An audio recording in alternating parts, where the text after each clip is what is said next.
Meus irmãos, bom dia novamente a todos, a graça e a paz do Senhor Jesus. Nós vamos dar início então à nossa aula número 55 de doutrinas básicas e continuamos caminhando em escatologia, a doutrina final dessa nossa longa jornada, e hoje é 7 de julho de 2024. Ok? Então, sem mais delongas, vamos nos colocar na presença do Senhor em oração, pedindo a sua bênção para o nosso tempo nesta manhã. Oremos. Deus querido, muito obrigado pela liberdade que experimentamos nesta manhã e a possibilidade que temos de ser trazidos aqui para ouvir a Tua palavra. Dá-nos, ó Deus, profundidade no aprendizado, possamos reter aquilo que vamos estudar nesta manhã, que Teu Espírito nos ajude, nos conduza, nos capacite a aprender as verdades eternas, especialmente agora falando do tempo do futuro, da nossa bendita esperança em Cristo Jesus. Obrigado, Deus, pelo tempo que teremos nesta manhã. Oramos em nome de Jesus. Amém. Irmãos, vamos passar pela nossa definição mais uma vez e aí vamos dar uma sequência, fazendo uma pequena reexplanação daquilo que nós já vimos no domingo passado. Vamos lá. Escatologia, definição. Estudo sobre os eventos e personagens dos últimos dias da humanidade, antes da eternidade, o fim do mundo, a tribulação, o milênio, o julgamento dos homens, a volta de Cristo. A palavra escatologia vem de scatos, últimas coisas, e logos, que significa assunto, palavra ou estudo. E dentre as doutrinas bíblicas, esta é aquela que se ocupa em sistematizar o ensino bíblico acerca dos eventos do porvir. Trata-se do final da história da criação de Deus, da igreja e da humanidade, importante, esboçada na revelação divina, ou seja, segundo a palavra de Deus unicamente. Bem, na semana passada, meus irmãos, a gente continuou falando e tratamos sobre as 70 semanas de Daniel, certo? Então hoje eu trouxe esse esquema para tratar com os irmãos de uma maneira mais gráfica. Se porventura você ficou perdido na matemática, né? Tratar de uma maneira mais gráfica para você compreender aqueles monte de números que nós tratamos na semana passada, ok? Então vamos lá. Bem, as 70 semanas de Daniel é o que se encontra em Daniel capítulo 9, 24 a 27, certo? É parte dessa última visão que Daniel teve na longa lista que a gente já viu, e que na verdade começa com ele orando, pedindo entendimento sobre o cativeiro babilônico, sobre a profecia de Jeremias, que o cativeiro babilônico duraria 70 anos. Aprove ao Senhor aproveitar essa oportunidade e não só explicar isso para Daniel, mas falar de algo mais longo. Então Daniel diz: Senhor, é 70 anos que está determinado sobre o meu povo? Aí é como se Deus respondesse: sim e não. Do cativeiro, sim, mas eu tenho 70 vezes 7, certo? Lembrando que a palavra semanas, aí nós já explicamos isso exaustivamente, significa unidade de 7. Não necessariamente é uma semana de dias, mas a tradução mais comum é que o anjo disse, Gabriel, 70 semanas estão ordenadas sobre o seu povo, e por isso nós chamamos isso de as 70 semanas de Daniel. Bem, o anjo vai dizer a data inicial da contagem das 70 semanas. E está aqui, ó. O decreto de restauração assinado por Artaxerxes, o texto de Neemias, tudo certinho, e calculamos que isso foi em 5 de março de 444 a.C., ok? 5 de março de 444 a.C. A profecia continua dizendo 7 semanas e 62 semanas até o ungido. Ou seja, ele quebra o número 70 em 7 mais 62 mais 1, sendo que 7 mais 62, 69, até chegar ao ungido. Nós aprendemos que a palavra ungido naquele texto hebraico de Daniel 9 é a mesma palavra para o quê? Messias, certo? Mesma palavra. O mais correto seria traduzir logo 7 e 62 semanas até o Messias, porque esta é a palavra hebraica que está ali. Messias, ok? Então, tá lá, ó, 69 semanas até, olha a cruzinha aqui, ó, até o Messias. Nós aprendemos, e eu escrevi Messias aqui em cima, nós aprendemos, meus irmãos, que é importante lembrar que há uma diferença entre o calendário antigo e o nosso. Nós usamos um calendário solar, por isso que o nosso ano tem 365 dias. Eles usavam um calendário lunar, por isso o ano deles tinha 360 dias, certo? Os meses eram iguais, 12 meses e 30 dias. Então aqui está a contagem de 69 semanas, que na verdade são 69 vezes 7 anos, certo? 483 anos. Aqui está a contagem em dias lunares, os dias deles, e recalculado em dias solares, tá? Cai pouca coisa, mas cai, certo? Então cai um pouquinho. Então, irmãos, dessa data da assinatura, ok? Passado 173.855 dias, certo? Nós chegamos a 30 de março de 33 depois de Cristo. Essa é a data, tá em Lucas 19, da entrada triunfal de Jesus em Jerusalém. Semana passada nós mostramos que isso caiu numa segunda-feira. E segunda-feira, segundo a lei mosaica, era o dia onde o cordeiro era separado para depois ser sacrificado lá na Páscoa, certo? Irmãos, o nível de detalhe e de milimetragem que Deus faz das coisas é impressionante, certo? Então está aqui, ó, a data em que Jesus, digamos assim, foi separado na entrada triunfal de Jerusalém, que é a segunda-feira. A gente já até brincou que é a segunda-feira de Ramos. Não é correto falar domingo de Ramos, porque ele não chegou em Jerusalém num domingo. Até aqui estamos juntos? Então nós temos a contagem de 69 semanas vezes 7, que dá 483 anos, ok? Então nós chegamos até aqui. E aí diz que lá em Daniel 9, que o ungido, o Messias, é tirado, ok? Quando ele é tirado, irmãos? Ora, logo depois da entrada dele, na Páscoa. Na sexta-feira de Páscoa. Jesus é morto. E aí ele morreu em 3 de abril de 33 depois de Cristo. Bem, a partir daí, irmãos, o texto diz que a cidade e o templo serão destruídos e o povo desse que vai destruir vai vir depois. E realmente, a cidade e o templo são destruídos em 6 de agosto do ano 70. Agora, como diz o cara lá no jogo de futebol, olho no lance, de 33 até 70, só tem 7 anos? Não. O que mostra, irmãos, que alguma coisa diferente está acontecendo. Até agora, o cálculo matemático nos levou ano após ano, da assinatura do decreto até chegar na pessoa de Cristo, certo? Certinho, 483 anos. Cadê os últimos 7?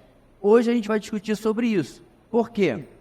Vem a era da igreja, e aí o texto diz, o príncipe que virá, e acontece o arrebatamento, e vem aí, ó, aí sim, ó, a última semana, ó.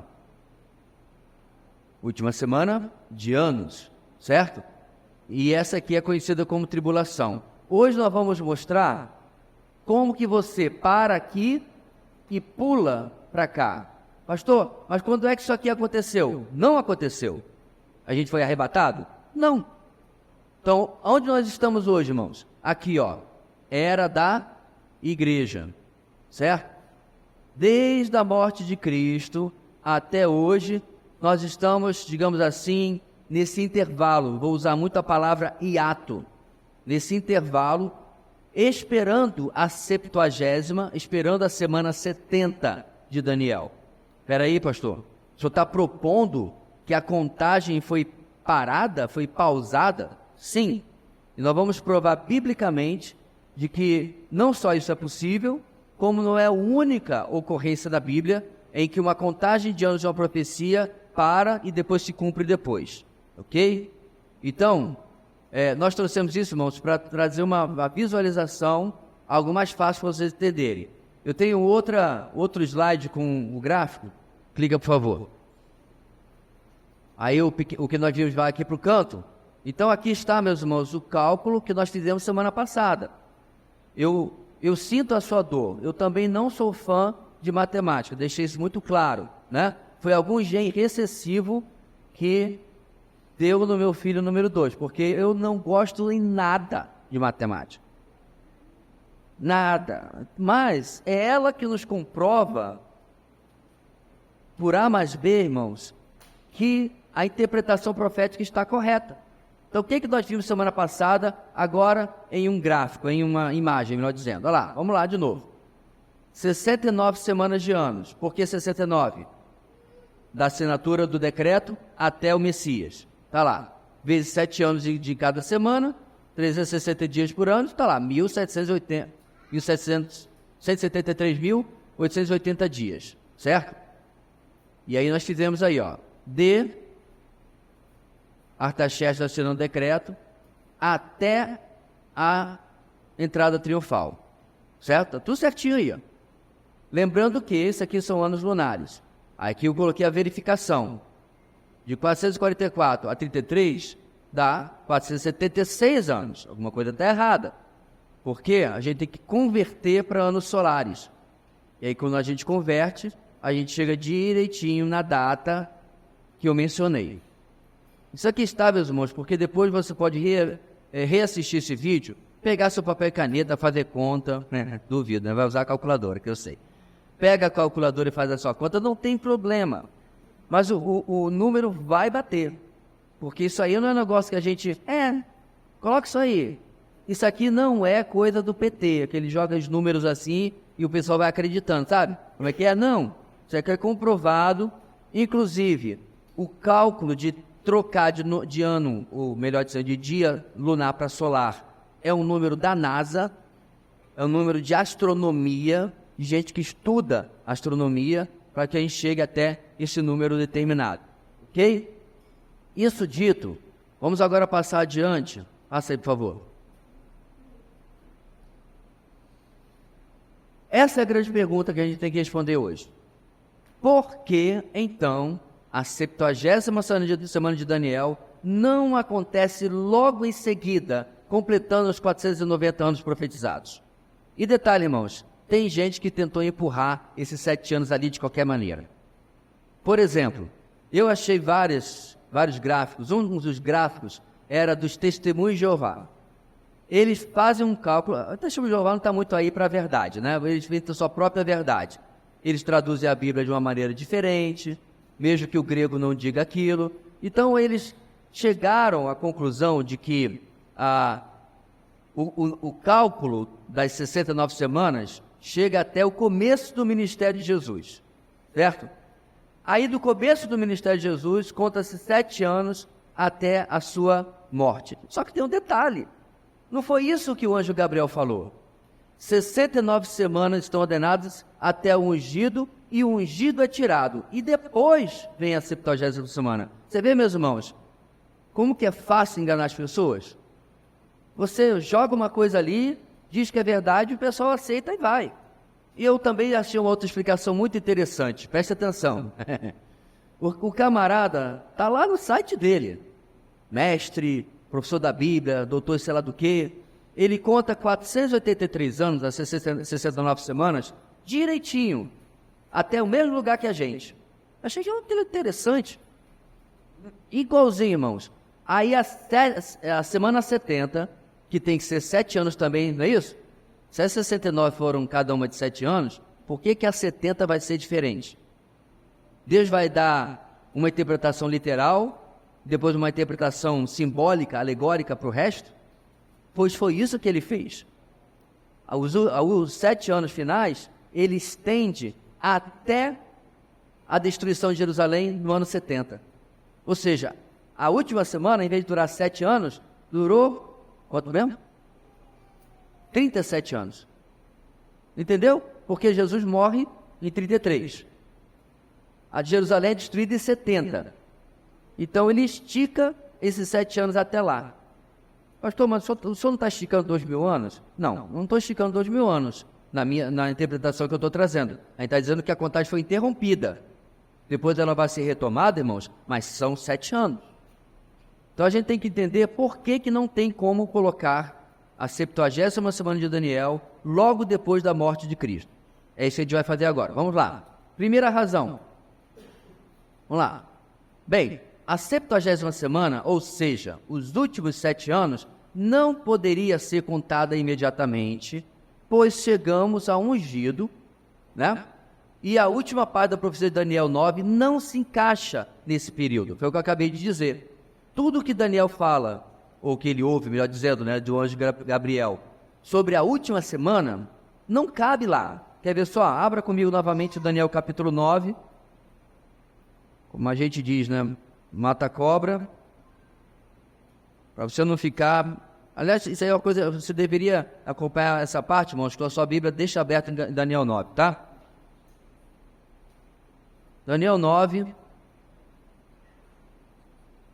E aí lá no versículo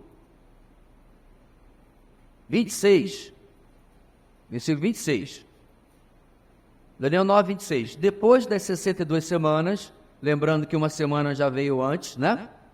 Então já são 63. Desculpa. É isso mesmo, não. Depois das 62 semanas, o ungido será, já veio 7 antes. O ungido será morto e já não haverá lugar para ele. Agora, as cidades e o lugar santo serão destruídos pelo povo do governante que virá. É verdade. Em 70, o general Tito matou um monte de judeus, mas principalmente destruiu a cidade e o templo, ok? Tanto que você vai lá em Jerusalém hoje, não tem templo. Só sobrou um pedaço do muro, que eles oram todo dia lá, o Muro das Lamentações. Até aí, beleza. Agora, olha o final do versículo, irmãos. O fim virá como uma inundação. Guerras continuarão até o fim e desolações foram decretadas. Com muitos, ele fará uma aliança que durará uma semana. No meio da semana, ele dará fim ao sacrifício e à oferta. E numa ala do templo será colocado sacrilégio terrível, até que chegue sobre ele o fim que lhe está decretado. Nada disso aconteceu. Nada disso, irmãos, aconteceu. O general Tito não fez aliança com coisa nenhuma, muito menos o imperador fez aliança com ninguém. Eles simplesmente cansaram, porque os judeus faziam rebeliões em cima de rebeliões, sabe? Daí vem, por exemplo, a turma do Simão Zelote. O Zelote, ele era um revolucionário. Ele larga a espada para ser apóstolo. Então, os zelotes e outros grupos viviam atacando as guarnições romanas. E a Judéia, meus irmãos, era um negocinho desse tamanho. Então, Roma cansou. Ela cobrava dos fariseus, né? E cobrava do rei fantoche que eles colocaram lá, que era Herodes e companhia, que controlasse o povo, mas eles não conseguiam. Porque o povo tinha uma mentalidade própria de que eles não queriam mais ser servos de Roma. E aí Roma diz, no ano 70, basta. E faz o que a história relata que faz. Mas, meus irmãos, o resto do texto não está lá. E nada disso durou 7 anos. Nada disso encaixa aqui. É isso que a gente está argumentando ali no nosso slide. Não, a contagem do tempo não se encaixa naquilo que a gente está acompanhando aqui. Segue em frente. Por causa do não reconhecimento do Messias, certo? Quando que o Messias não foi reconhecido, irmãos? Na entrada triunfal de Jerusalém.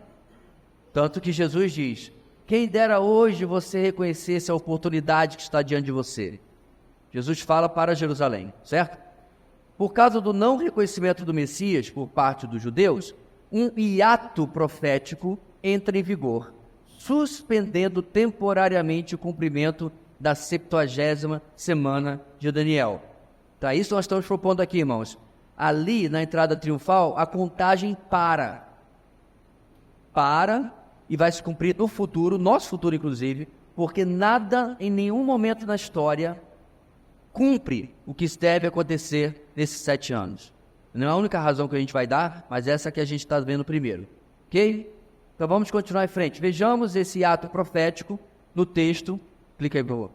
E depois vamos comprovar com um outro exemplo de ato profético, com ali está sobrando. Então o que a gente vai fazer agora, meus irmãos? Olhem Daniel capítulo 9 e vamos ver o hiato profético. Vamos lá. Está aí. Eu parei o texto, coloquei a observação para você fazer a diferenciação desse texto que a gente acabou de ler aqui.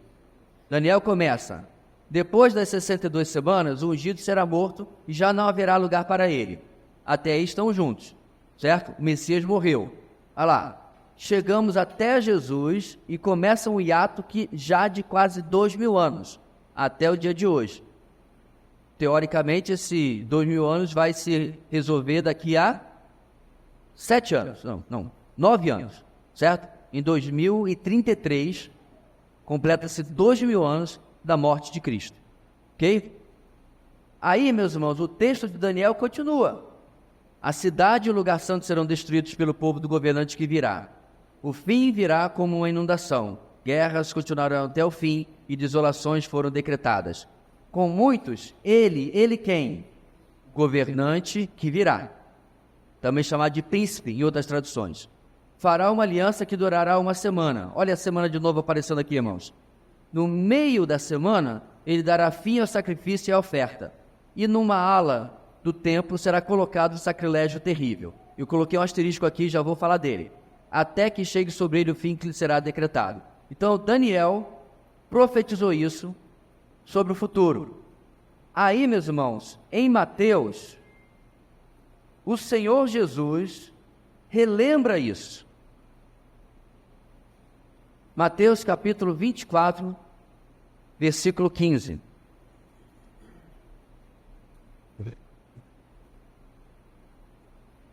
Jesus está falando do fim dos tempos, em Mateus 24, 25, ok? O que ele fala no Mateus 24, 15? Assim, quando vocês virem o sacrilégio terrível, do qual falou o profeta Daniel no lugar santo, quem lê entenda, aí ele continua. Então, os que estiverem na Judéia fujam para os montes, etc, etc, etc. Então vamos lá, irmãos. Jesus profetiza no ano 33, no final da sua vida, que o sacrilégio, ou seja, a profanação que Daniel profetizou, ainda não havia acontecido. Certo? Pastor, você está anotando 33. Essa profanação não pode ter sido Tito destruindo o templo depois? Por que não pode ser, irmãos? Nós já vimos agora há pouco. Porque o espaço de anos não cabe, não encaixa em lugar nenhum. Não tem como você colocar um período de 7 anos aí. Não tem aliança na metade do período de 7 anos. Tito não fez nada disso. Ele só passou o rodo. Ele só destruiu. Ele simplesmente fez aquilo que geralmente todo conquistador faz. Tenta destruir a identidade daquela cultura para que eles parem de se rebelar. Certo? Mas está aí, meus irmãos, o que Daniel falou aqui, Jesus repetiu aqui como um evento do futuro. Certo? Agora vamos, irmãos, ver o outro exemplo de ato profético para mostrar que essa interpretação que eu estou trazendo de Daniel 9 não é absurda, certo? Existe uma outra passagem onde, de novo, ela foi profetizada inteira, mas ela se cumpre de forma interrompida. Vamos para Isaías capítulo 61, texto famoso. O Espírito do soberano Senhor está sobre mim, porque o Senhor ungiu-me para levar boas novas aos pobres. Enviou-me para cuidar dos que estão com o coração quebrantado, anunciar liberdade aos cativos e libertação das trevas aos prisioneiros, para proclamar o ano da bondade do Senhor. Aí, olha só, Jesus cumpre tudo isso na sua primeira vinda e temos um hiato já de quase 2000 anos aqui também. Por quê? Porque o texto não para aí. Isaías 61, meus irmãos, continua dizendo: e o dia da vingança do nosso Deus, para consolar todos os que estão tristes, a dar a todos que choram em Sião uma bela coroa em vez de cinzas, e óleo da alegria em vez de pranto, e um manto de louvor em vez de espírito deprimido. Eles serão chamados carvalho de justiça, plantio do Senhor, para a manifestação da sua glória. Pastor, de onde você tirou que Jesus interrompeu isso daí? A profecia está inteira em Isaías, não tem problema. Vamos para a prova. O hiato de Isaías 61, de 1 a 2, se comprova em Lucas 4, 16 a 21. Olha lá, irmãos, presta atenção no texto.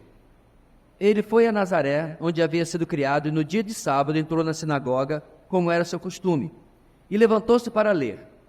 Ele se levanta para ler como um visitante ilustre, um filho da terra que volta, será comum na sinagoga. Alguém, provavelmente o chefe da sinagoga, dá para ele um texto para ler. Presta atenção, irmãos, não foi Jesus que disse, me dá o rolo de Isaías. A providência divina, a soberania de Deus, fez o calendário da sinagoga encaixar com o dia que Jesus estaria ali. Já viu aquele devocional que você fez essa semana? Você pensou assim, nossa, esse devocional foi todo para mim, caiu que nem uma luva no que eu estou precisando hoje. Aí você lembra que esse devocional foi feito há 1 ano atrás, por gente que nem lhe conhece. Isso é a soberania de Deus, irmãos. Você vai, de repente, visitar uma igreja, ou vai numa conferência, ou venha mesmo aqui ao culto. No dia do culto memorial da minha sogra, tinha uma visitante aqui, acompanhando a irmã, disse assim, nossa, pastor, sabia que eu ia vir? Pregou só para mim. Como é que eu ia saber que a pessoa completamente aleatória ia estar aqui? Mas Deus sabe. E Deus faz isso aqui, meus irmãos, em Lucas capítulo 4. Então vamos lá. Foi-lhe entregue o livro do profeta Isaías. Abriu e encontrou o lugar onde está escrito. Olha lá, irmãos, texto de Isaías 61. O Espírito do Senhor está sobre mim, porque Ele me ungiu para pregar boas novas aos pobres. Ele me enviou para proclamar liberdade aos presos e recuperação da vista aos cegos, para libertar os oprimidos e proclamar o ano da graça do Senhor.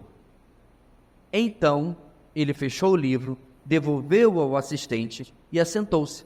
Na sinagoga, todos tinham os olhos fitos nele, e ele começou a dizer-lhes, hoje se cumpriu a escritura que vocês acabaram de ouvir. Se cumpriu até onde, meus irmãos? Como é que diz o texto aqui? Ao ano da graça do Senhor.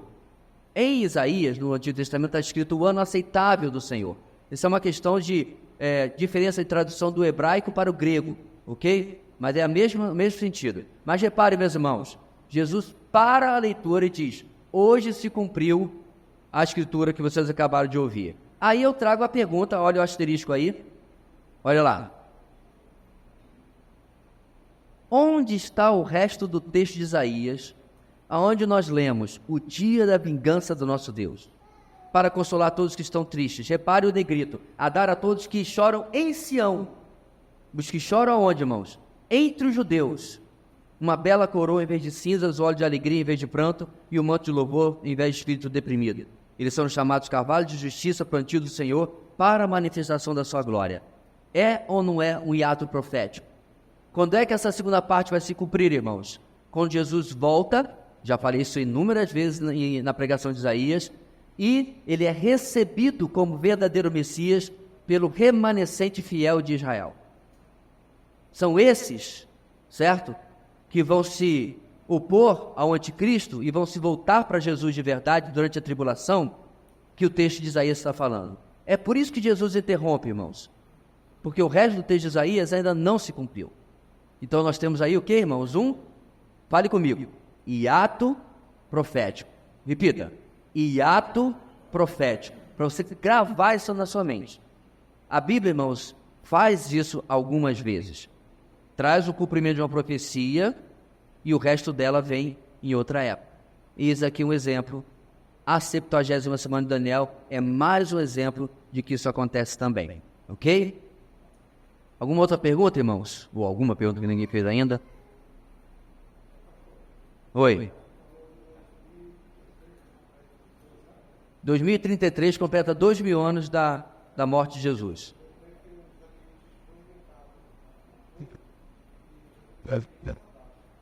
Os adventistas já marcaram a volta de Jesus de novo, é? Não deu certo da primeira vez, não aprenderam nada. Eu não sabia disso, mas tá bom. Dessa vez vai dar certo, né? Confia.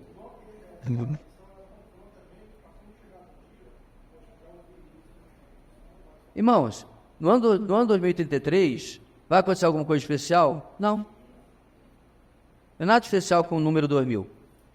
Nada. Só estou dizendo que vai completar 2000 anos do hiato profético. O hiato pode acabar semana que vem? Deus queira. Pode acabar em 2050? Não vou estar mais aqui, mas tá bom. Provavelmente.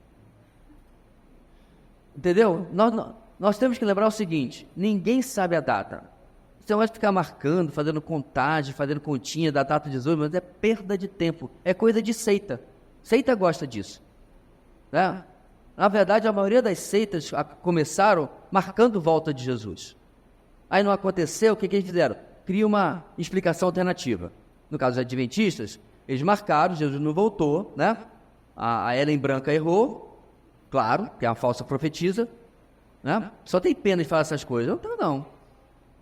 Uma filha de Satanás, falsa profetisa que enganou até os milhões de pessoas. Eu espero que hoje ela esteja ciente do que ela fez, o prejuízo que ela deu à humanidade. O meu ponto é, aí, quando Jesus não volta, o que elas falam? Não, é que ele voltou de forma invisível no santuário do céu. Os testemunhos de Jeová fizeram a mesma coisa, aí deram uma interpretação alternativa, certo? Perda de tempo. Então, meus irmãos,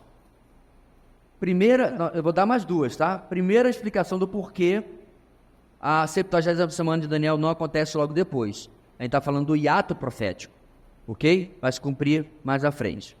Certinho? Então sigamos. 2.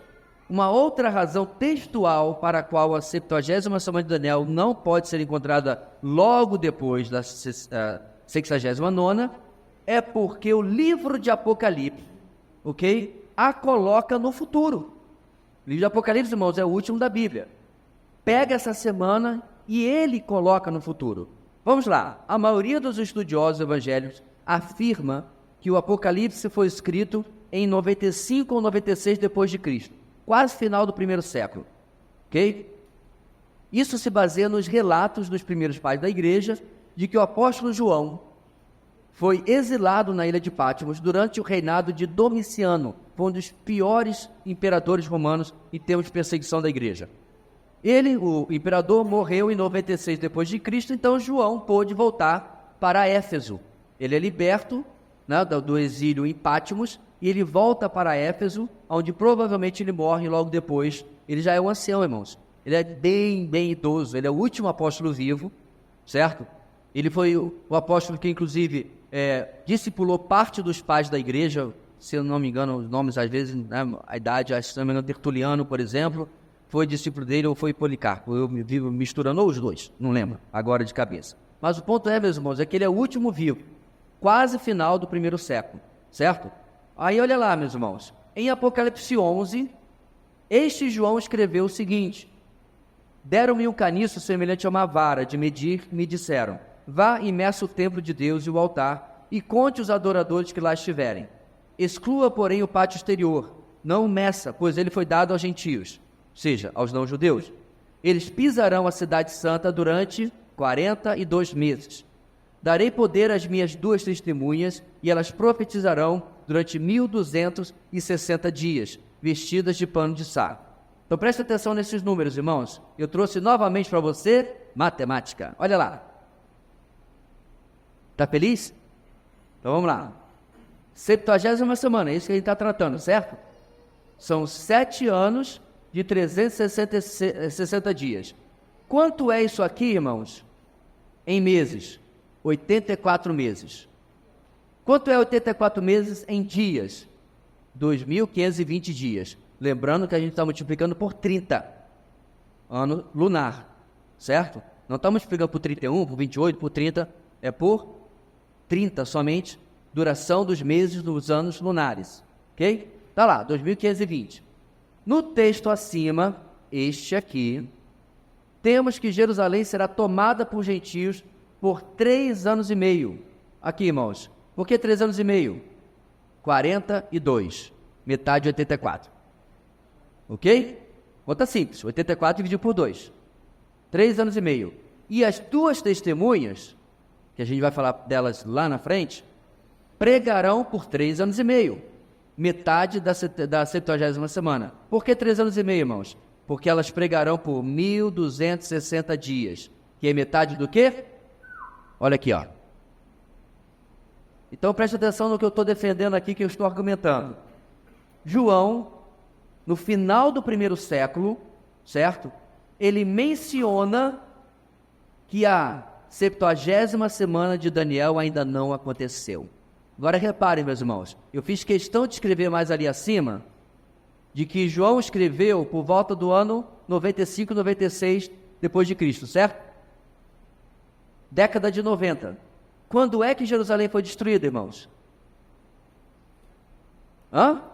Em 70. Então, João não poderia estar falando de algo que já aconteceu, porque ele está profetizando sobre o futuro. Certo? Foi muito rápido? Repito? Não?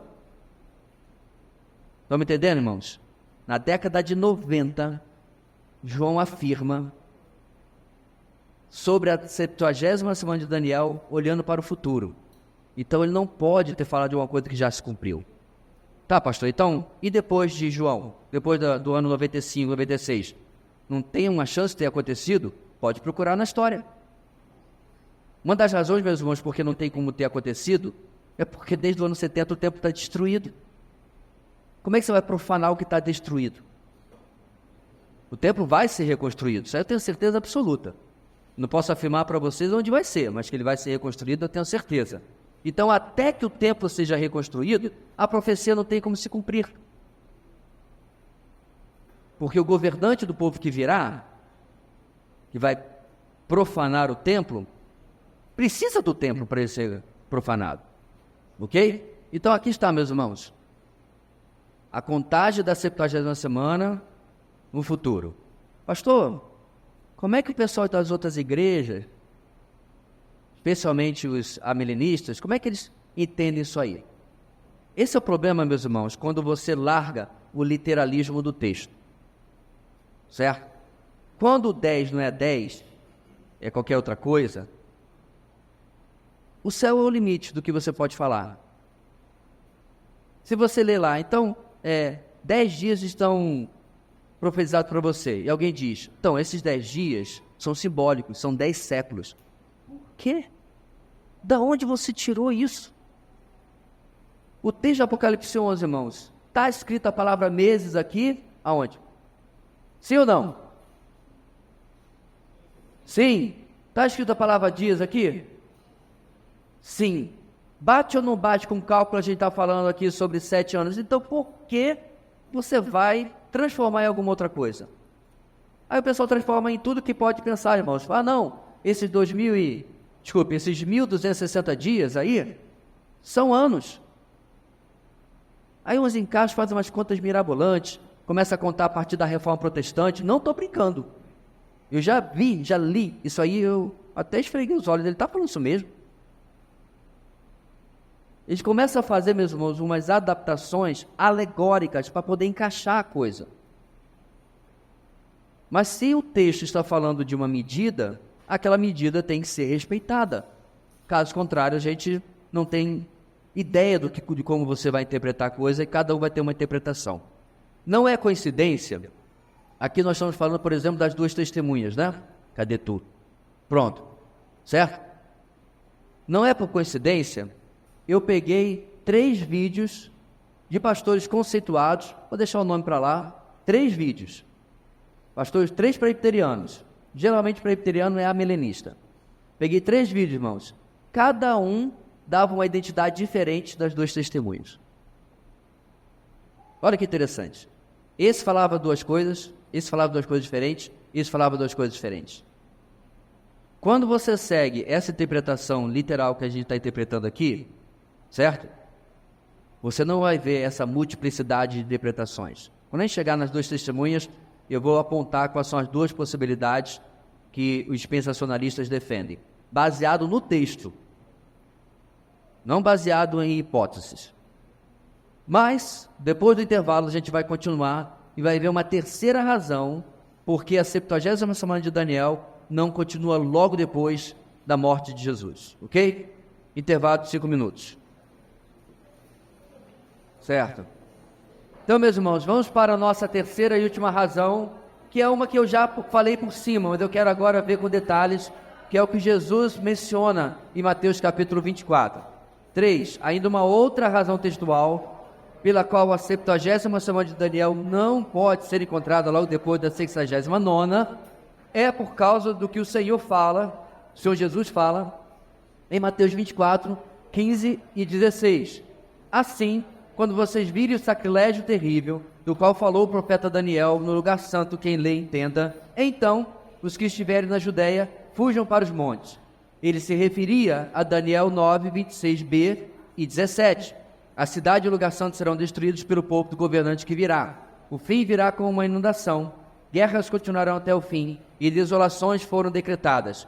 Com muitos, ele fará uma aliança que durará uma semana. No meio da semana, ele dará fim ao sacrifício e à oferta. E numa ala do templo será colocado o sacrilégio terrível, até que chegue sobre ele o fim que está decretado. Ou seja, apesar de haver um evento histórico de opressão do povo judeu e profanação do templo por volta do ano de 167 a.C., Jesus deixa claro que esse não era o cumprimento final desta profecia. Ela seria futura aos seus dias. Então vamos lá, irmãos. Falta um parágrafo aí. O que eu estou afirmando ali, irmãos? Jesus menciona em Mateus a profecia de Daniel, certo? Cá está no segundo parágrafo a profecia de Daniel. Jesus fala isso em 33. Aí o que acontece? Existe um evento histórico antes disso, aqui ó, 167 antes de Cristo, que parece o que Daniel profetizou. Mas quando Jesus chega e diz, preste atenção no sacrilégio que Daniel profetizou, mostra que não pode ser esse evento, não é o cumprimento dele.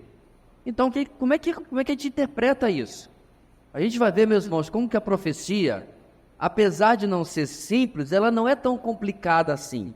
A gente tem que prestar atenção aos detalhes e respeitar quando nós não tivermos resposta. Mas quando a resposta for aquela mais simples, certo? É chamado isso até de lâmina de alguma coisa. Quando você encontra a resposta mais óbvia, mais simples, não fique procurando uma resposta complicada. Não fique procurando algo extraordinário. Deixe o texto falar pelo texto. Então agora, irmãos, segue adiante aí, por favor. Nós vamos tratar, já vimos a terceira razão, né? Da controvérsia da profecia dupla. Ok? O que eu quero dizer com profecia dupla? Uma profecia que se cumpriu de certa forma em um período do tempo, mas ela vai se cumprir plenamente no futuro. Ok? Preste atenção. Alguns argumentam que pouco mais de 1,5 século antes de Cristo, as profecias se cumpriram. Então o pessoal diz, isso aí vocês estão estudando à toa, isso aí já aconteceu. Porém, isso não faz sentido, pois, primeiro, a 69ª semana nos leva até o Messias, o ungido, e não a antes dele. Você não pode cumprir uma profecia na ordem inversa. Daniel ouviu de Gabriel, uma semana, né? 7 anos, e mais 69 semanas, completando 483, até o ungido. Aí isso chega até Jesus, aí você volta para trás para cumprir a outra, não faz sentido, porque a profecia tem uma ordem de sequência, ok? 2, os personagens envolvidos nos acontecimentos desse período não cumprem plenamente as profecias, ou seja, os personagens, ou se você preferir o português mais correto, as personagens, agora já pode usar os dois jeitos, me falaram, mas, enfim, envolvidos nos acontecimentos lá, antes de Cristo, não cumprem plenamente as profecias. Eles cumprem de forma parcial, mostrando, meus irmãos, que eles são um tipo do que virá. Eles cumprem mostrando, olha, de forma semelhante, de forma similar ao que está acontecendo agora, vai se cumprir plenamente no futuro. E 3, nenhum espaço de tempo nesse período se encaixa trazendo o cumprimento da 70ª semana, 7 anos. Isso aí, irmãos, eu estou batendo sempre, porque você não pode ter 2 pesos, 2 medidas. Você não pode contar os 483 anos de forma literal, né? Anos mesmo, e aí pega esses últimos 7 anos e vira qualquer espaço de tempo. Não pode ser assim.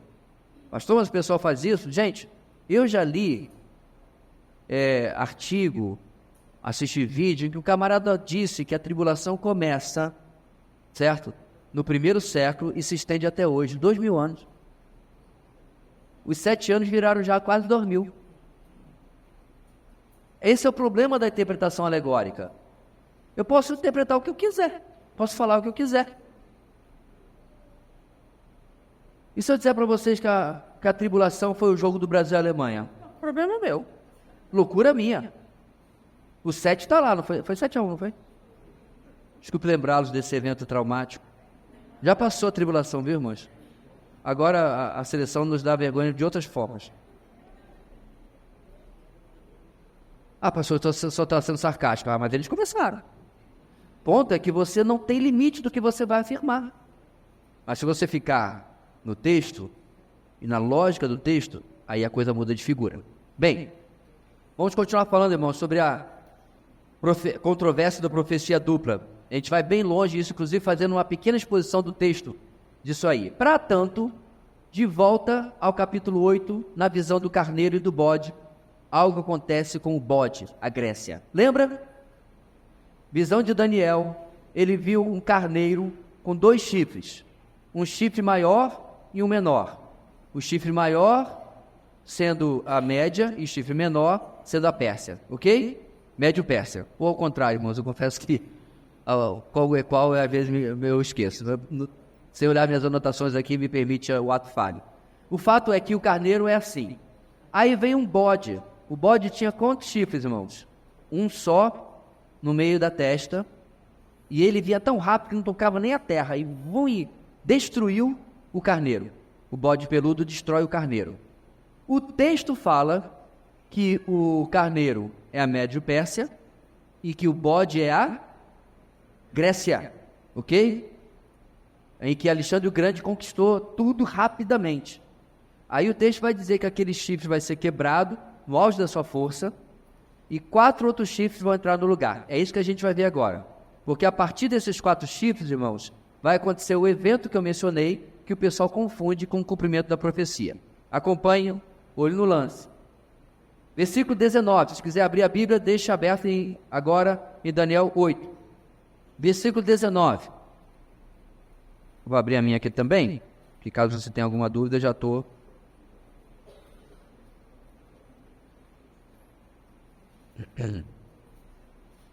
Pronto.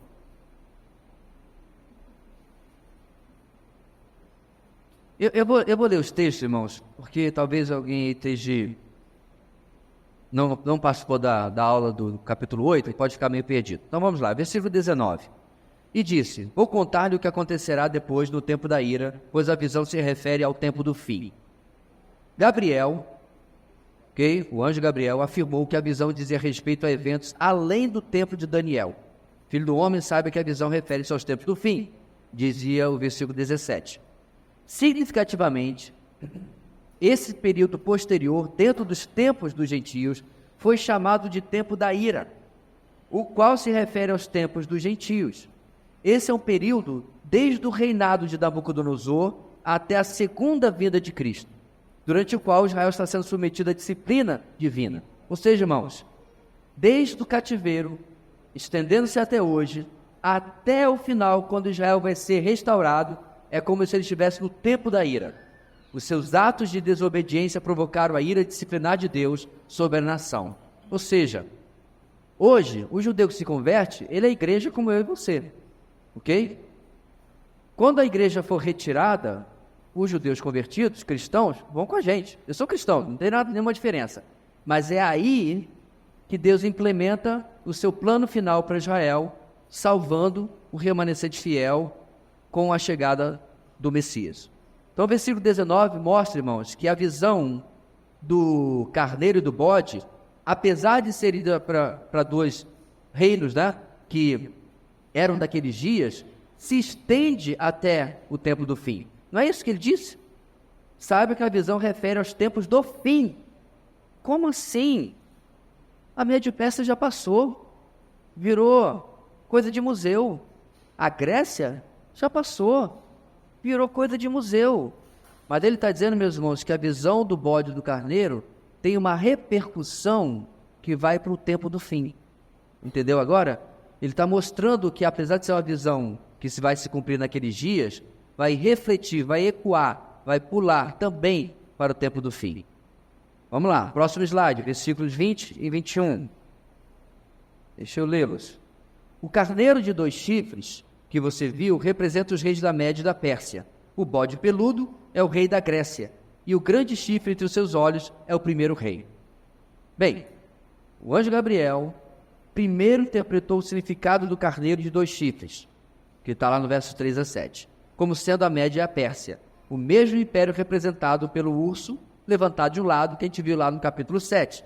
Embora a Pérsia tenha surgido depois da Média, 559 a.C. para a Pérsia, em comparação com séculos antes para a Média, os persas ofuscaram os medos. Portanto, o segundo chifre do carneiro era maior que o primeiro. A Pérsia estendeu seu império para o oeste, o norte e sul, com um vasto exército de mais de 2 milhões de soldados. Então, é ao contrário do que eu falei, né? O chifre pequeno é a Média, o chifre grande era a Pérsia. Então, está aqui a explicação, repetindo, do carneiro, ok? Seguindo adiante. O anjo, então, deu o significado do bode peludo com um grande chifre entre os olhos. O bode representava o rei ou reino da Grécia, que lá no capítulo 7, versículo 6, era representado pelo leopardo com 4 asas. Lembra dele? Certo?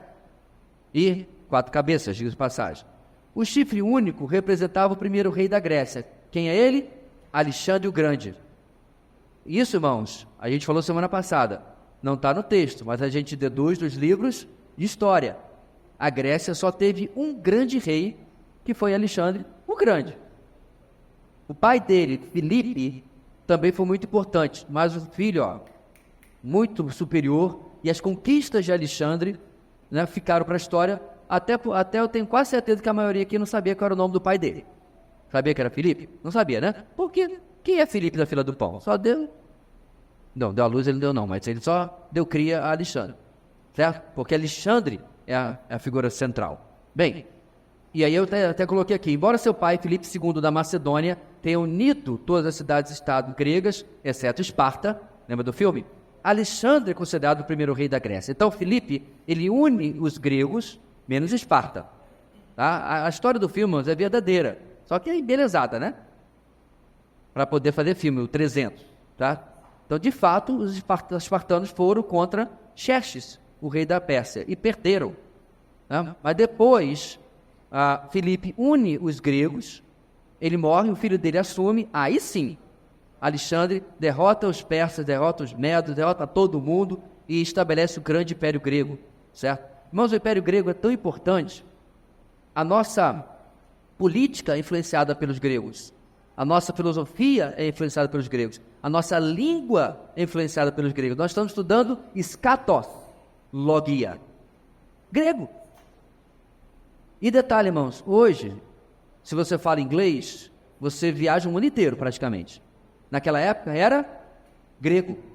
Pescadores, Pedro, João, Tiago, falavam grego, porque era a língua franca. Foi a língua que Deus usou para o evangelho se espalhar. Por isso o Novo Testamento está em grego. Então Alexandre, irmãos, foi extremamente importante no plano, né, macro de Deus. Ok? Seguindo, irmãos, no nosso texto. Alexandre o Grande, o chifre proeminente, lá de 8,5, veio do oeste com um exército pequeno, mais rápido. Ele ficou furioso, verso 6, com os persas por terem derrotado os gregos na batalha de Maratona, 490, e na batalha de Salamina, 481, cidades gregas perto de Atenas. Ele rapidamente conquistou a Ásia Menor, a Síria, o Egito e a Mesopotâmia em poucos anos, começando em 334. Os persas, lembra que eu falei? Foram incapazes de resistir a ele. Porém, Alexandre morreu de malária. Isso aqui é uma informação que tem que ser discutida, né? Há controvérsias se foi malária, se foi pneumonia, enfim. Alexandre morreu de malária e complicações de alcoolismo em 323 a.C., aos 32 anos de idade, alguns dizem 33. No auge do seu poder, ele foi cortado, que está lá no versículo 8, certo? Nós estamos revendo, irmãos, a trajetória do capítulo 8 para chegar onde a gente precisa chegar, que é mais à frente, certo? Versículo 22, deixa eu lê-lo. Os 4 chifres que tomaram o lugar do chifre que foi quebrado são 4 reis. Seus reinos surgirão da nação daquele rei, mas não terão o mesmo poder. Como Alexandre não tinha herdeiros para sucedê-lo, o reino foi dividido vários anos depois entre seus 4 generais, representados aqui pelos 4 chifres. Está aí as referências. Mas o reino dividido da Grécia nunca teve o mesmo poder que a Grécia desfrutou sobre Alexandre. Aí são os 4 generais, irmãos. A Ptolomeu foi dado ao Egito e parte da Ásia Menor, que hoje é a Turquia. Cassandro recebeu o território da Macedônia e da Grécia, que é literalmente hoje a Macedônia e a Grécia. Lisímaco recebeu a Trácia e parte da Ásia Menor, que é ali agora a parte de baixo da Turquia e um pedaço ali da Síria, certo? Talvez pegando ali já perto do início do Iraque. Parte da Ásia Menor, a ocidental da Bitínia, Frígia, Mícia e Lídia. Seleuco recebeu o restante do império de Alexandre, que incluía Síria, Israel e Mesopotâmia. Então, esses são os 4 que substituíram Alexandre. Eu não lembro exatamente mais os detalhes, mas me parece que eles tentaram alternativas diante da perda do seu líder, mas nenhuma deu certo. Talvez um colegiado, né, uma administração coletiva, uma coisa assim. Mas, meus irmãos, o ego humano é terrível. E o fato é que eles resolveram, então vamos fazer aqui uma divisão e a gente continua tentando um cooperar com o outro. Isso também não funcionou. Eles começaram a se voltar um contra os outros, levando ao fim o Império Grego, e aí surge depois os romanos, né, que acha tudo já bem adiantado para eles. Muito bem. Versículo 23 a 25. De volta para o texto. No final do reinado deles, reinado de quem? Dos 4 generais? Quando a rebelião dos ímpios tiver chegado ao máximo, surgirá um rei de duro semblante, mestre em astúcias. Ele se tornará muito forte, mas não pelo seu próprio poder. Provocará devastações terríveis e será bem-sucedido em tudo o que fizer. Destruirá os homens poderosos e o povo santo. Com o intuito de prosperar, ele enganará muitos e se considerará superior aos outros. Destruirá muitos que nele confiam e se insurgirá contra o príncipe dos príncipes. Apesar disso, ele será destruído, mas não pelo poder dos homens. É aqui, meus irmãos, que a coisa começa a ficar menos linear, começa a ficar menos óbvia. E detalhes do texto mostram que nós estamos agora na controvérsia da profecia dupla. Uma profecia que se cumpre parcialmente nesse tempo e também no futuro. Olho no lance, vamos lá. Anos mais tarde, dentro de um dos 4 chifres dos reis, surgiria, disse Gabriel, um rei de duro semblante e mestre em astúcias, um governante poderoso. Ele devastaria propriedades e destruiria pessoas para expandir o seu reino. O povo santo, ou seja, a nação de Israel, não há nenhum outro povo santo citado no Antigo Testamento a não ser Israel, é por dedução óbvia, seria o alvo especial da sua opressão. Por algum motivo, irmãos, ele era antissemita, para usar o termo da modernidade. Ele odiava em particular o povo santo. Bem, o motivo a gente sabe, né, irmãos? Deus está conduzindo a história e coloca esse homem em especial aqui. Ao subjugar Israel, muitos perderiam a vida justamente quando pensavam que estavam seguros. Seu antagonismo contra Israel também seria contra o Deus dela, Deus da nação de Israel, o príncipe dos príncipes. No entanto, este poderoso conquistador seria destruído por um poder sobrenatural.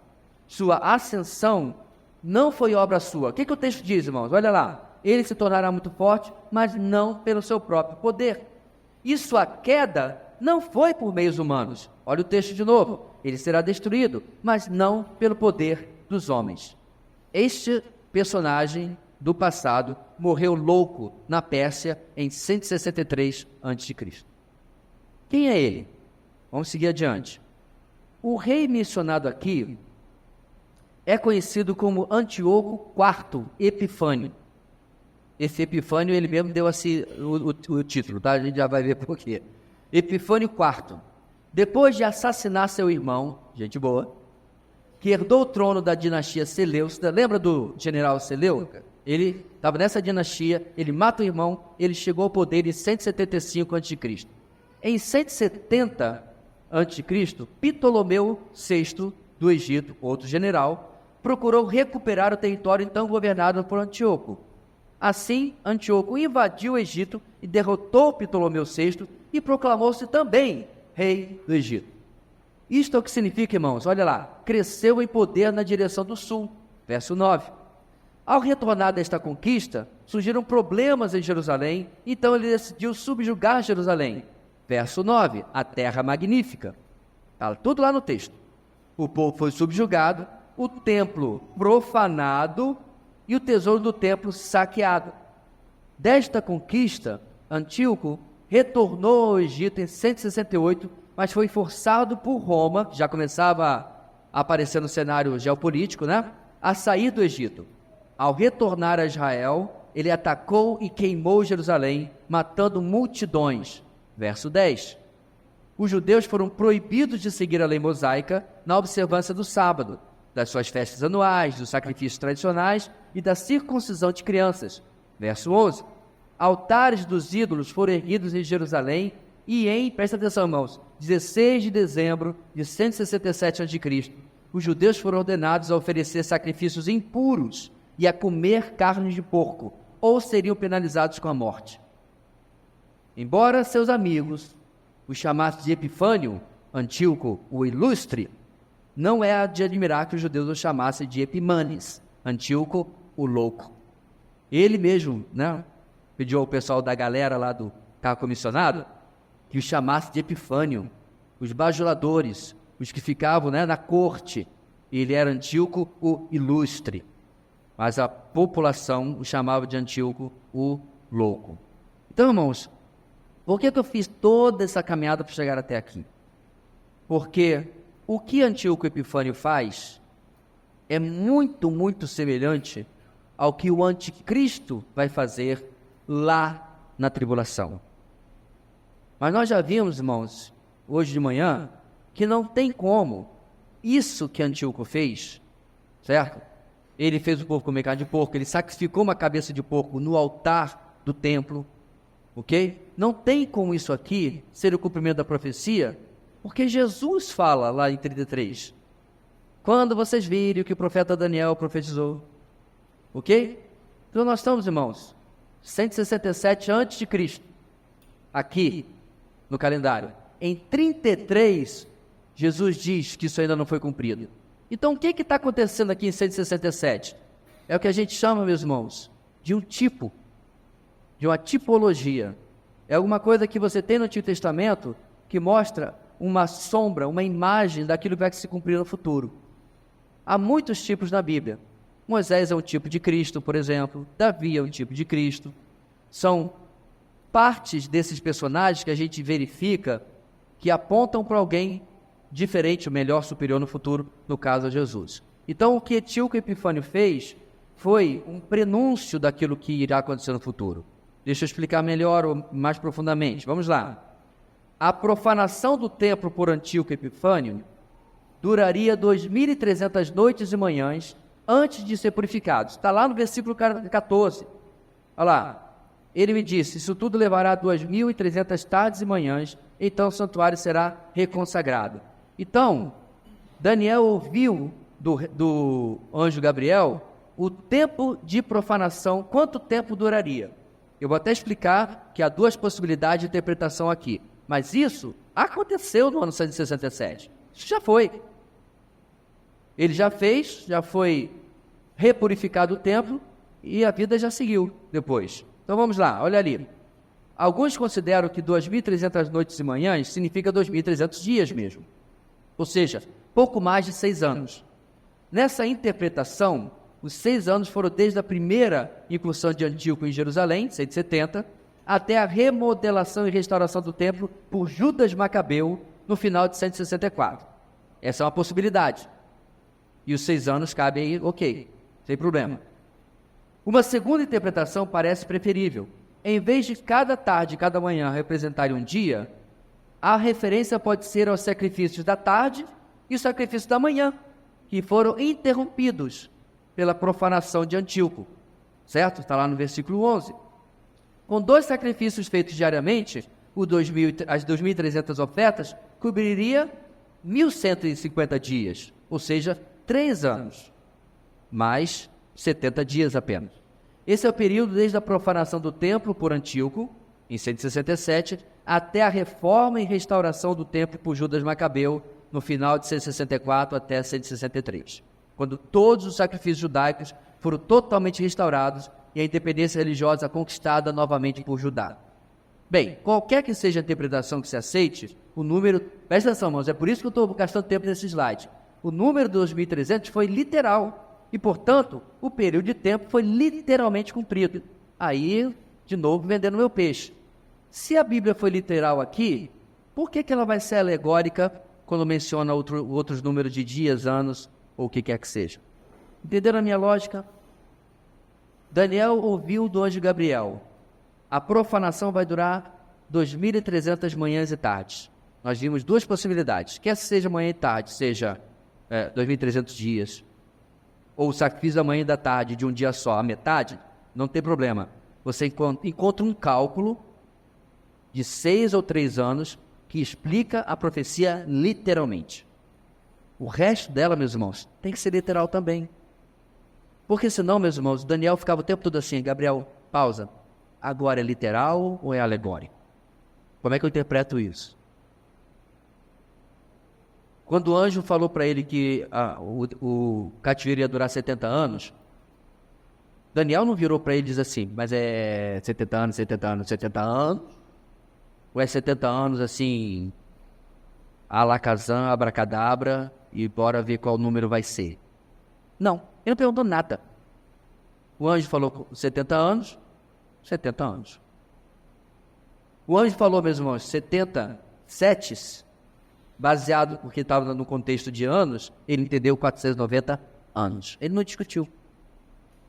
Ele seguiu a literalidade do texto.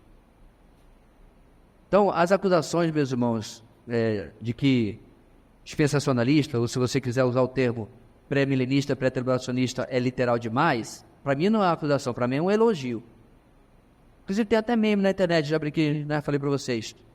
Né? A mulher chegou na sapataria e o vendedor era dispensacionalista, ela pediu uma rasteirinha. Aí o vendedor passou a banda nela, assim.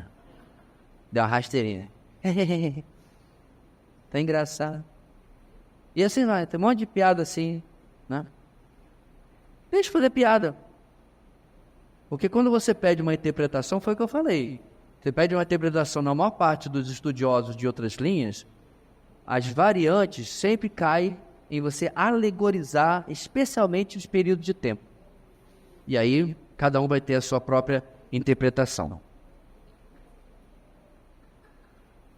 Seguindo, irmãos, estamos chegando ao final. Não da matéria, tá? Da aula. Não há dúvida, passa lá, não há dúvida entre os expositores de que Antíoco Epifânio é a pessoa da profecia, Patodai. E o que foi profetizado foi cumprido literalmente nesses eventos. No entanto, olha, está em negrito, viu? No entanto, a profecia olha além de Antíoco, sugerindo um cumprimento duplo. Por isso que eu estou dando esse título da controvérsia da profecia dupla. Apontando para uma pessoa futura. Pessoa essa que a essa altura a gente já pode chamar pelo nome, né? O anticristo. De quem Antíoco é apenas um prenúncio. Ele é um tipo do anticristo. Disse que esse personagem vindouro se insurgirá contra o príncipe dos príncipes. Verso 25, a gente leu agora. O qual, meus irmãos, não pode ser outro senão o Senhor Jesus Cristo. Não tem outro que é o príncipe dos príncipes. Inclusive, não sei na sua, mas nas traduções todas que eu conferi esse versículo, príncipe dos príncipes está em letra maiúscula. Por quê? Porque os autores têm consciência de que está falando do Messias. Certo? Eu olhei em 3, 4 versões, todas está com letras maiúsculas. Príncipe, maiúsculo, dos príncipes, minúsculo. A mesma forma que se escreve Rei dos Reis, Senhor dos Senhores, porque está apontando para Jesus. Assim, a profecia deve ir além de Antíoco e aguardar a vinda de alguém cujo ministério será paralelo, similar. Ministério é uma palavra muito boa, não, né? Mas a ação será paralela, será similar ao de Antíoco. Então, o que estamos falando aqui, meus irmãos? A profecia de Daniel capítulo 8 já nos dá um vislumbre de como o anticristo vai fazer, de como ele será, certo? De como ele vai agir de uma maneira sedutora, mas ele vai ser uma pessoa extremamente dura, de como ele vai se levantar particularmente contra os judeus, como ele vai perseguir o povo de Israel durante a tribulação, algo que inclusive vai ser usado por Deus para que o povo se volte para o Senhor. Pausa. Eu tenho achado interessante, irmãos, e eu já falei isso, por causa do que está acontecendo desde 7 de outubro, né? O ataque do Hamas, o sequestro das pessoas, milhares de pessoas já assassinadas de forma cruel, certo? Crianças sendo colocadas dentro do forno ligado com os pais sentados na frente no sofá. Então, se você não está inteirado do tamanho, né, do que aconteceu em 7 de outubro, é por aí, né? Estupros diários daquelas que foram sequestradas. Esse é o nível da coisa, da religião da paz. Bem, o que tem acontecido no meio de boa parte de Israel? Um reacender da religiosidade. Religiosidade, irmãos, não salva ninguém. Mas isso mostra, irmãos, que o ser humano, quando o calo aperta, olha para cima. Não é verdade isso? Quem trabalha no hospital sabe disso. Quem faz visitação em hospital já viu isso um monte de vezes. Eu literalmente fazendo visitação no hospital já vi gente que diz, olha, eu não sou religioso, eu confesso, eu não posso dizer nem que eu creio em Deus, mas ore por mim. Na dúvida, né? A pessoa apela, porque o médico acabou de sair e disse, olha, eu não sei se eu posso ter mais alguma coisa que eu posso fazer por você. Então, irmão, diante do que tem acontecido, você vê a reuniões de soldados lendo salmos de Davi. Pastor, mas eles leem de maneira cultural, de maneira tipo para-choque de caminhão, para dar um up, para dar uma força ali no ânimo deles. Sim. Mas ele podia estar lendo outra coisa. Mas estão voltando-se para lá. Irmãos, isso é uma ideia do que vai acontecer na tribulação.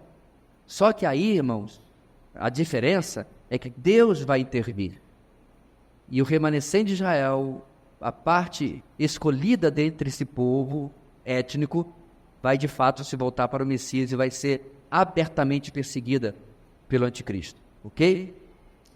Bem, Daniel é instruído, só para terminar aqui, irmãos, o nosso slide, Daniel é instruído de que a visão das tardes e das manhãs que você recebeu é verdadeira.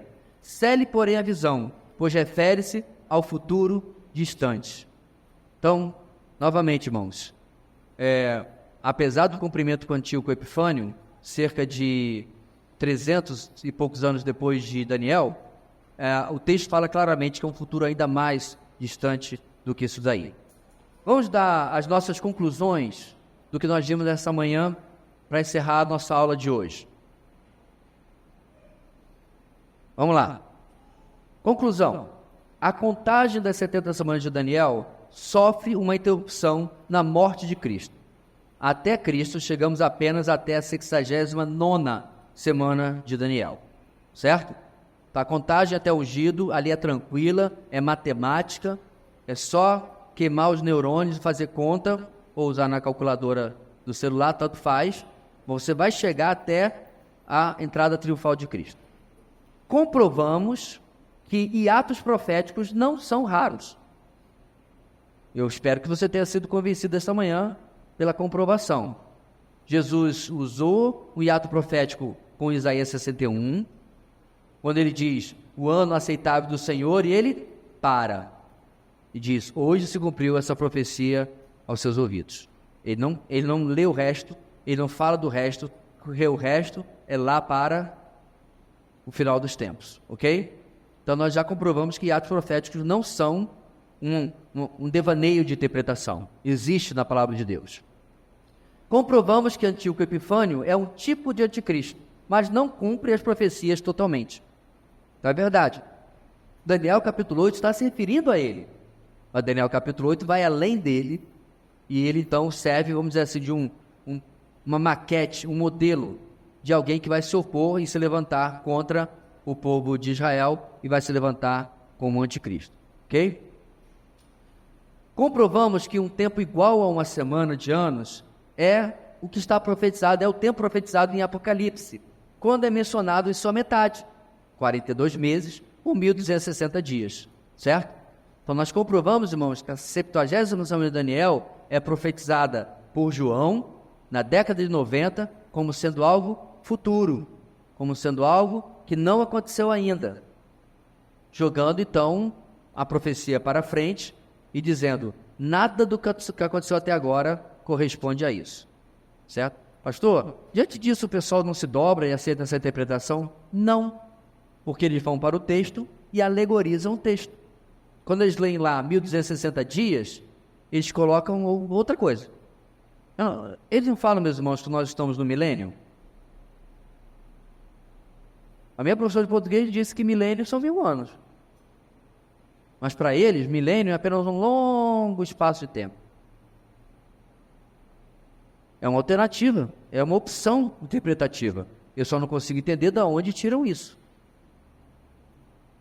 Aí apelo lá para o texto de Pedro, porque um dia para o Senhor é como 1000 anos como um dia. Bem, então o milênio já foi um dia, então tanto faz.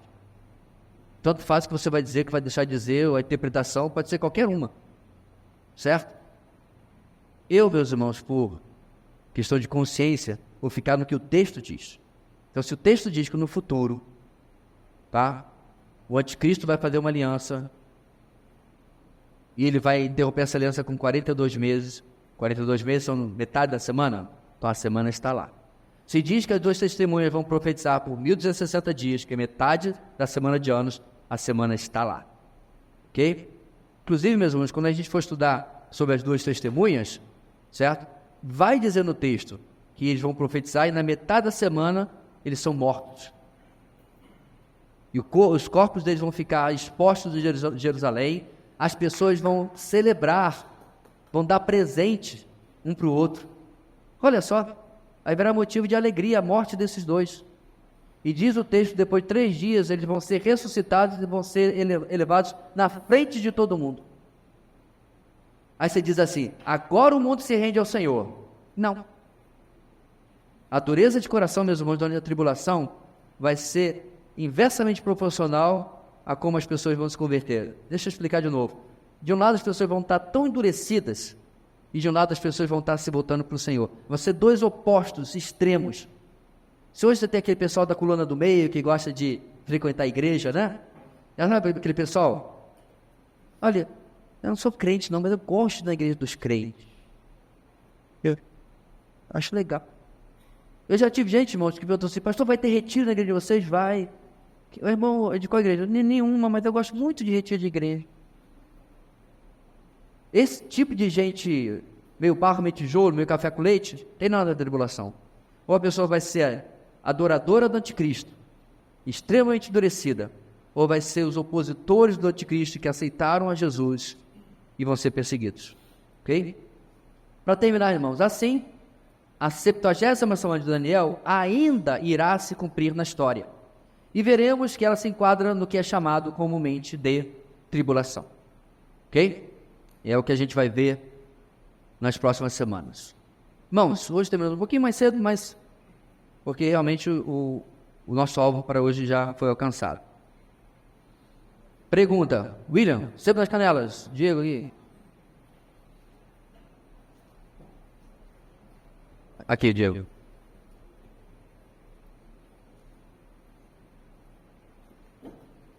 Aqui em Apocalipse capítulo 11 fala acerca do templo, da reconstrução do templo. Uhum.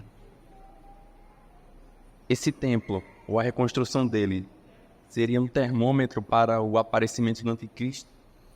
Então, O que aconteceu? diga.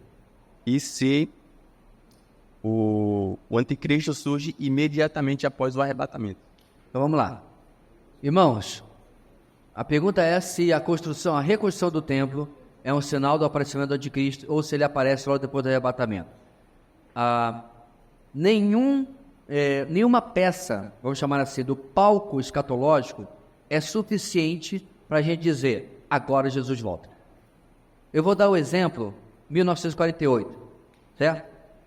Com o último voto de Graça Aranha, um brasileiro, a União das Nações, acho que chamava-se na época, não era a ONU ainda, vota o restabelecimento do Estado de Israel, certo? acho que é 17 de maio. Maio de 1948, certo? O que é 1948, meus irmãos? É logo depois da Segunda Guerra Mundial. Então, Deus usa o cenário de perseguição que aconteceu na Europa, com os nazistas em particular, né, e 6 milhões de judeus mortos. Estava difícil negar alguma coisa aos judeus. Ainda assim negaram. Navios vieram no litoral, né, do que é erroneamente chamado de Palestina, e foram mandados de volta. Para você ver, os judeus que já moravam lá, os judeus nunca deixaram de morar no que é erroneamente chamado de Palestina, eles não conseguiram receber os que chegavam. E navios foram retornados. Mas aos poucos eles conseguiram entrar para outros lugares e migraram para lá, e aí pressionaram a ONU para formar o país. Bem, quando isso aconteceu, irmãos, aí que está o desespero. Nos Estados Unidos, crente fez bunker. Alguém não sabe o que é um bunker? Bunker é um abrigo subterrâneo feito de concreto, né? Concreto mesmo, concreto armado, às vezes com uma entradinha só, nessa entradinha uma porta de aço maciço que resiste à bomba atômica. Porque as casas dos Estados Unidos, 90%, são todas de madeira, né? Não sei por quê, mas é de madeira. É difícil você encontrar uma que seja de tijolo ou pedra. Bem, fizeram bunker. Armazenaram papel higiênico, água, comida. Porque agora Jesus volta. E Israel já fez 70 anos de restabelecido e Jesus não voltou. E esse pessoal já morreu e o bunker ficou. O meu ponto, meus irmãos, é que não vale a pena ficar apavorado. Vamos supor que o templo fosse reconstruído semana que vem, tá? Como é que a nossa vida deve continuar? Igualzinha. A nossa missão, meus irmãos, como igreja, é pregar o evangelho e fazer discípulos. Ponto. Acabou. Prega, converte gente, cuida de gente. Converte gente, cuida de gente, converte gente, cuida de gente. Essa é a tarefa de cada um aqui. Não é tarefa do pastor, não é tarefa de presbítero, não é tarefa do cara que já tem 30 anos de convertido. Você se converteu hoje, essa já é a sua tarefa. Pregar o evangelho e fazer discípulos. Então, se o tempo construir semana que vem, claro, dizer que eu não vou ficar contente é mentira. Já tem um novo lugar para visitar. Mas isso não muda nada. Porque pode levar mais 70 anos, mais 100 anos, entendeu? Pode ser, inclusive, depois da minha vida. Então, não. A questão do templo, meus irmãos, só mostra que mais uma peça no quebra-cabeça escatológico está sendo colocado no lugar. Só isso. Toda hora, irmãos, peças acontecem. As coisas vão se moldando e a gente fica vendo. Mas ficar, né, polvorosa, porque vai ser semana que vem, Jesus está voltando. E na internet tem um monte de vídeo assim. Não é perda de tempo. Segunda pergunta. Se o anticristo será conhecido, se manifesta antes ou depois do arrebatamento? Sim. Ou se vai ser antes, se for o caso. Não tem como saber. Eu não acho que será. De novo, vamos para aquela famosa palavra, estou conjecturando. Por quê? Porque quem está ligado em política, meus irmãos, sabe que ninguém é nada e amanhã é tudo. Não é verdade? As pessoas vão construindo uma trajetória. Na política é assim. Não faz sentido o mundo se juntar ao redor de uma pessoa que semana passada ninguém sabia quem era. Reunir todos os reis e governantes do mundo e dizer assim, olha, vamos aqui, o Sinfrônio vai ser o nosso governador mundial. Pessoal, quem é Sinfrônio? Quem é esse camarada? Não, confia. Gente firme, tal. Deixa vocês ouvirem o Sinfrônio que vocês vão confiar em mim. Não faz sentido. Então, hoje, se o arrebatamento fosse, irmãos, vamos supor, daqui a 10 anos, certo? Já parou para pensar que o anticristo já está vivo? Você já parou para pensar, meus irmãos, que o diabo não é onisciente? Então, o anticristo sempre, tecnicamente, esteve vivo. Deixa eu explicar. Não a mesma pessoa. Como o diabo não sabe quando o arrebatamento acontecerá, ele está sempre cultivando alguém que pode preencher esse papel. É por isso que o pessoal já achou que o anticristo era um monte de imperador romano. Realmente eles tinham características, mas morreram. Já acharam que foram um monte de papas. Já acharam que foram um monte de reis e governantes. Napoleão já foi chamado de anticristo. Karl Marx foi chamado de anticristo. E assim vai, a lista é longa. E todos esses vieram, passaram e não foram. Pode ser que um desses, ou todos, ou nenhum deles, estavam sendo cultivados por Satanás para chegar a uma posição de poder mundial. E aí Deus falou assim, ainda não. Não é o tempo. E a história seguiu. Então vou repetir, irmãos. O diabo não é onisciente. Então, ele está sempre preparando alguém que pode ocupar este lugar. Mas quem decide no final, quando isso acontece, é o Senhor. Então, na minha concepção, o arrebatamento vai ser o evento mais traumático da história da humanidade. Pensa, centenas de milhões de pessoas desaparecendo. Né? Se vai ser assim, se vai virar areinha que nem lá no Vingadores, ou se a gente vai subir. A gente já discutiu isso aqui em outras aulas. Mais provável é que vai ser simplesmente a subida física e visível na frente de todo mundo. Lembra que a gente falou isso quando tratou sobre a falsa expressão de arrebatamento secreto? A gente já tratou isso. Como vai ser, não importa, mas as pessoas vão desaparecer. 90 e tantos % desse salão já desapareceram. Mano, eu não sei o que está no seu coração. Se Paulo falou para os coríntios, vejam se vocês estão na fé mesmo. Eu que não vou ficar supondo que você seja convertido. Eu acho que porque eu conheço a vida da maioria, mas eu não posso assegurar.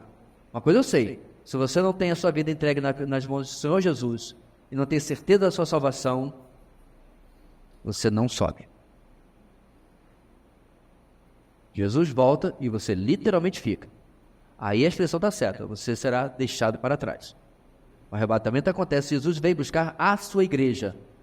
Não veio buscar uma parte da igreja, não é 70% da igreja. Não é quem frequenta a igreja, não é quem é filho de crente, não é quem é pastor. Ele veio buscar gente que nasceu de novo, que tem o selo do Espírito, que tem o sangue do Cordeiro. Mas claro que isso não dá, né? Então Jesus vem, leva a sua igreja. Ao meu ver, esse acontecimento, sim, esse negócio de tremendo impacto mundial, vai ser o cenário perfeito. Irmãos, o mundo vai entrar em caos. Quer ver só? Como é que foi a sua clínica preferida quando você precisou durante a pandemia? Como foi o seu serviço, que quer que seja preferido, quando você estava na pandemia? Quando você pediu aquele delivery e você recebeu a mensagem: pedimos a sua paciência porque devido à pandemia do Covid-19, estamos com o atendimento retido, blá, blá, blá. Porque metade do pessoal estava doente, metade estava em quarentena, né? Não é isso? Agora, para pensar, meus irmãos. Médicos desaparecendo, policiais desaparecendo. Bem, pena que bandido não vai desaparecer. Aparece a gente que presta, né? Enfim, então, o serviço vai estar em colapso, sabe? Se o serviço público já não é lá essas coisas, imagine depois que boa parte, inclusive eu suponho, o cara é crente, o cara é cristão, ele trabalha de verdade, os servidores públicos que mais trabalham vão embora. Aí vai ficar o pessoal que ocupa espaço só. Ponto aqui, meus irmãos, que a coisa vai de mal a pior. E aí vem o Salvador da Pátria. O cara chega, calma, gente, calma. Vamos ter calma. Isso aqui é o anticristo falando, viu, irmão? Um momento de união, um momento de esquecermos nossas diferenças. Eu estou aqui com o imã, estou aqui com o rabino fulano de tal, estou aqui com o Papa, para nós unirmos nossa diferença. Somos irmãos. Discursinho bonito, né? Quem não gosta de uma coisinha assim? Vamos dar as mãos, cantar We Are The World, para quem é da década de 80. Vai ser lindo. Ele vai trazer essa harmonia, meus irmãos. Talvez alguém vai inclusive dizer assim: inclusive, esse pessoal que foi embora é criador de treta. Esse pessoal que foi embora é criador de caso. Está melhor sem ele. Eu me lembro da tia Cotinha. Ela desapareceu, a tia Cotinha ficava perturbando a gente com esse negócio de que Deus não se agrada disso, Deus aprova aquilo. Já foi tarde. Vamos agora fazer uma nova humanidade. E aí, meus irmãos, vai haver um período de extrema paz, de harmonia. Ele vai fazer a bendita aliança com Israel. Lembra do texto? Com muitos fará uma aliança por uma semana. Só que na metade dessa semana ele vai mostrar a sua verdadeira face. Aí, é por isso que a gente chama, meus irmãos, a tribulação tem 7 anos. Por isso que a gente chama a segunda metade de grande tribulação. Porque aí as coisas realmente, as máscaras vão cair. Né? E boa parte das pessoas que na primeira parte ainda estavam, não sei se eu votaria nele, mas até que ele é uma boa pessoa, né? Está conseguindo resolver nossos problemas. Olha, deu jeito no Detran. Gente boa, né? O pessoal vai ficar impressionado, irmãos, muito com eles. Guardadas as devidas proporções, olha o cenário que nós temos, particularmente no Brasil e nos Estados Unidos, há 6, 7, 8, 9 anos. Eu tenho minhas convicções políticas também, mas o povo exagera, né? Tanto da direita e da esquerda. Isso é para mostrar, meus irmãos, como a psique humana adora um salvador da pátria. É como disse Cazuza, né? Ideologia, quero uma para viver. O pessoal está atrás de uma coisa. O que me entristece é ver crente caindo nessa. Ver crente, há 2 anos atrás, desesperado quando viu os resultados de eleição. Pelo amor de tudo que é mais sagrado. Ponto aqui, meus irmãos, é que você pega isso e eleva a 10ª potência. O nível de adoração, irmão, do anticristo vai ser algo...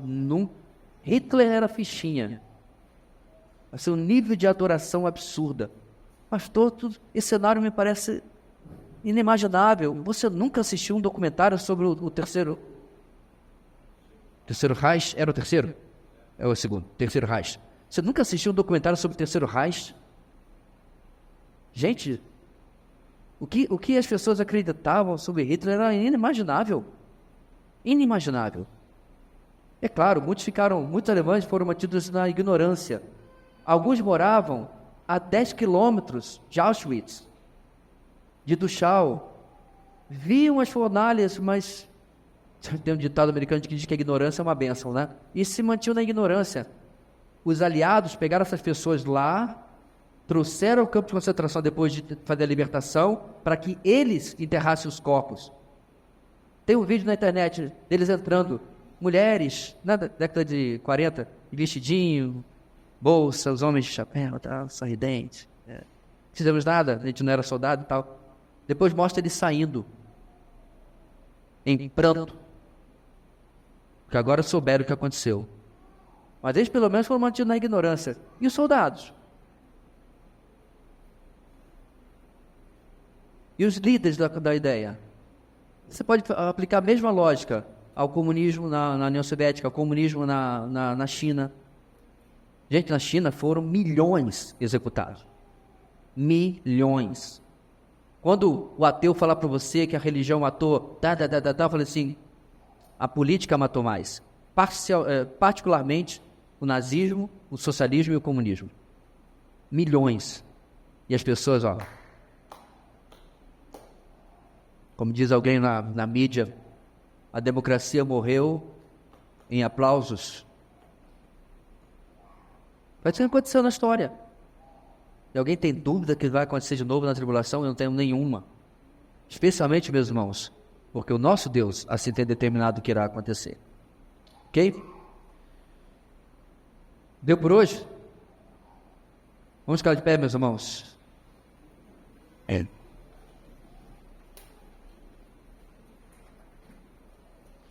Deus querido, que nós possamos ser lembrados que a expectativa da volta do Senhor, como diz o teu servo, o apóstolo João, é que para aquele que tem essa esperança possa se manter puro, assim como ele é puro. Santidade é o principal subproduto, a principal resposta à convicção de que os nossos dias neste planeta estão contados, de que os dias deste planeta estão contados. Obrigado, Deus, pela convicção que a Tua Palavra diz, do Teu controle sobre a história.